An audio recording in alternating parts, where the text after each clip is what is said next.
आप सभी को राकेश मेहरा का नमस्कार। 5 बजे वाली क्लास में करंट और स्टैटिक जीके को एक नया आयाम देने के लिए आज जो मैं आपके सामने एक छोटा सा टॉपिक लेकर आया हूं, हालांकि इसके बारे में आपको जानकारी देता रहता हूं, लेकिन फिर भी एक नए रूप में और रिवीजन प्लस अपडेट आपको करवाने जा रहा हूं। बहुत महत्वपूर्ण है, एग्जाम में आने की पूरी ताकत रखता है। आज जो मैं आपसे बात करने जा रहा हूं इस क्लास में, वो परमाणु ऊर्जा के संबंध में है। परमाणु ऊर्जा के संबंध में हमारे सामने कई अपडेट आए हैं, जिनकी जानकारी मैंने आपको पहले भी दी थी। एक रिवीजन के तौर पर आप देख सकते हो। एक बहुत ही महत्वपूर्ण बात बताऊंगा आपको, जो आपके एग्जाम में आपको एक नए पोजीशन पर लाकर खड़ा कर देगी। तो मैं स्टार्ट करता हूं न्यूक्लियर प्लांट के रूप में। हमारे जो न्यूक्लियर प्लांट है भारत के अंदर परमाणु ऊर्जा का उत्पादन करते हैं, और कहीं ना कहीं हम परमाणु ऊर्जा के मामले में हम अभी तक थोड़ा सा उलझे हुए थे और स्थिति हमारी गंभीर थी। लेकिन इसको एक नए रूप देने के लिए भारत सरकार ने कई प्रयास किए हैं, एक कानून लागू किया है। वो कानून आपके एग्जाम की दृष्टि से मोस्ट इंपोर्टेंट है।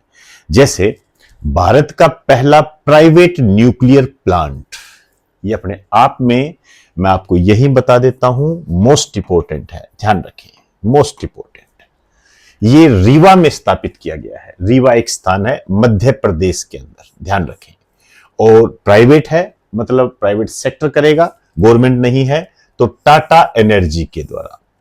तो भारत का पहला प्राइवेट न्यूक्लियर प्लांट रीवा में स्थापित किया गया है, मध्य प्रदेश में, टाटा एनर्जी के द्वारा। क्लियर? अब यदि हम भारत की नाभिकीय ऊर्जा न्यूक्लियर एनर्जी के रूप में बात करें, तो वर्तमान में भारत में 7 न्यूक्लियर प्लांट हैं। 7 न्यूक्लियर प्लांट है। ये सातों के सातों नाम आपको पता होने चाहिए। हालांकि इसकी डिटेल जब आपको केमिस्ट्री कराई जाती है, तो जो न्यूक्लियर का जो पोर्शन होता है परमाणु ऊर्जा, उसमें पूरी डिटेल दी जाती है। लेकिन फिर भी यहां 7 नाम आपको ये क्लियर होने चाहिए। ये आपके एग्जाम में खूब आते हैं। एक तरीके से आपका एक स्टैटिक पोर्शन है ये। तारापुर महाराष्ट्र, दूसरा है रावतबाटा चित्तौड़गढ़ राजस्थान, कलपक्कम तमिलनाडु तीसरा, चौथा है नरोरा यूपी, पांचवा है काकरापार गुजरात, और छठा है केगा, और सातवां है कुडनकुलम तमिलनाडु। आप देख सकते हो इसके अंदर पहला भी पूछा गया है। यह आपसे पूछा गया था आरपीएससी 3rd ग्रेड 2007 का एग्जाम हुआ था, उसके अंदर पूछा गया था। ये पूछे जाते हैं, भारत का पहला कौन सा है, राजस्थान का पहला कौन सा है। एक क्वेश्चन इस तरीके से ही बना हुआ है कि किस राज्य में न्यूक्लियर प्लांट नहीं है। तो आप देख सकते हो कि महाराष्ट्र में है, राजस्थान में है, तमिलनाडु में है, यूपी में है, गुजरात में है, कर्नाटक में है। और यहां एक विशेष ध्यान देने योग्य बात है कि तमिलनाडु के अंदर 2 है। ये मैं आपको इसलिए बता रहा हूं क्योंकि अभी शिलान्यास किया गया है भारत के 8वें न्यूक्लियर प्लांट का। और ये जो शिलान्यास किया गया है, ये किया गया है बांसवाड़ा के अंदर। ये प्रस्तावित है, ध्यान रखना। जब ये चालू हो जाएगा, इसका उद्घाटन हो जाएगा, तो फिर भारत के अंदर 8 न्यूक्लियर प्लांट होंगे। और राजस्थान में कितने हो जाएंगे? 2। ठीक है ना? और अभी तक किस राज्य में 2 है? तमिलनाडु। ये छोटी छोटी बातें आपके एग्जाम की दृष्टि से महत्वपूर्ण होती है। यदि इसको आपने नेग्लेक्ट कर दिया तो मान के चलना एक नॉर्मल से नॉर्मल स्टूडेंट भी आपके आगे आ जाएगा।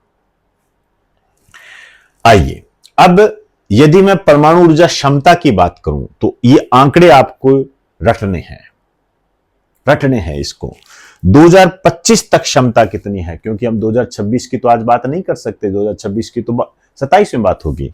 तो ये लेटेस्ट आंकड़ा है। 2025 तक क्षमता, परमाणु ऊर्जा क्षमता जो है भारत की है, ये है 8.9 गीगावाट। यही याद कर लेना, 8.9 गीगावाट। 8.9 मोटे तौर पर 9 गीगावाट याद रखने के लिए है, लेकिन 8.9 ध्यान रखना है। एक बनाया गया है इसमें 2032 तक हम कर देंगे 22 गीगावाट, और 2042 तक हम 67 गीगावाट। ये इतने इंपॉर्टेंट नहीं है, ठीक है ना? ये हमने एक चरण बनाए हैं। लेकिन वास्तव में हमारा जो परमाणु ऊर्जा मिशन हमने स्टार्ट किया है, उसके लिए हमने वर्ष 2047 तक 100 गीगावाट का लक्ष्य रखा है। ये लगा दीजिए, मोस्ट इंपोर्टेंट है। आप दो आंकड़े इसके अंदर याद रखें, एक तो 8.9 गीगावाट प्रेजेंट में है और 2047 तक हम 100 गीगावाट कर देंगे। ध्यान रहे तो 2032 तक 22 है और 2042 तक 67 है, पर मुझे नहीं लगता इन दोनों के अलावा कोई बात हो सकती है, फिर भी मैंने आपको ये चर्चा में बता दिया है।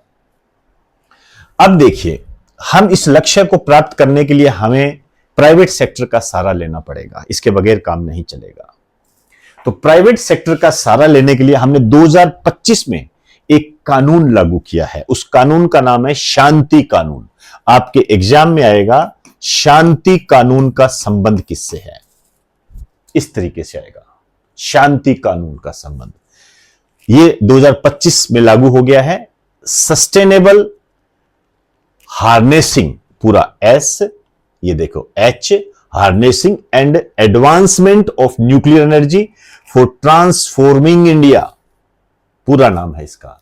आप याद रख सकते हो पूरा नाम, इससे आपको इस कानून के बारे में जानकारी मिल जाएगी। ना भी याद रख सको तो इतना ध्यान रखें कि परमाणु ऊर्जा उत्पादन के क्षेत्र में निजी क्षेत्र के प्रवेश को जो अनुमति दी गई है वो किस कानून के तहत दी गई है, शांति कानून। शांति कानून का संबंध किससे, ऐसे आपके एग्जाम में क्वेश्चन बनेंगे। ये तो ये परमाणु ऊर्जा के संबंध में मैंने आपको कुछ बातें बताई है, ये आपके एग्जाम की दृष्टि से ये मोस्ट इंपोर्टेंट है।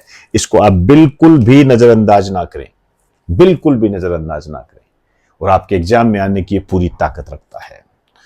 और इसके अलावा मैं आपको कहना चाहूंगा कि मैंने कुछ दिन पहले आपको परमाणु ऊर्जा के संबंध में कुछ अपडेट बताया था, याद कीजिए।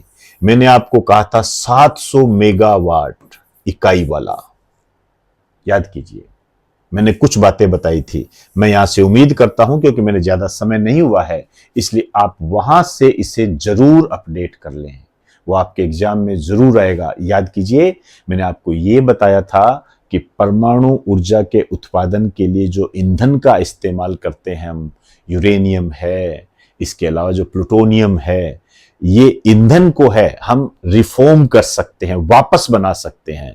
जैसे मैंने आपको एक एग्जांपल दिया था कि हम जैसे गाड़ी से जा रहे हैं, आपने अपनी मोटरसाइकिल के अंदर 100 रुपए का पेट्रोल डलवाया, तो आप 100 रुपए के पेट्रोल में गाड़ी भी चला रहे हो और वापस पेट्रोल भी बन रहा है। इस तरीके का रिन्यू फ्यूल वो मैंने बताया था। ये यहां पर आप अपडेट जरूर कर लेना, ना पता लगे तो एक बार मुझे पूछ लेना फिर, लेकिन मिस मत कर देना। क्लियर? तो इजाजत चाहूंगा। नमस्कार, बेस्ट ऑफ लक।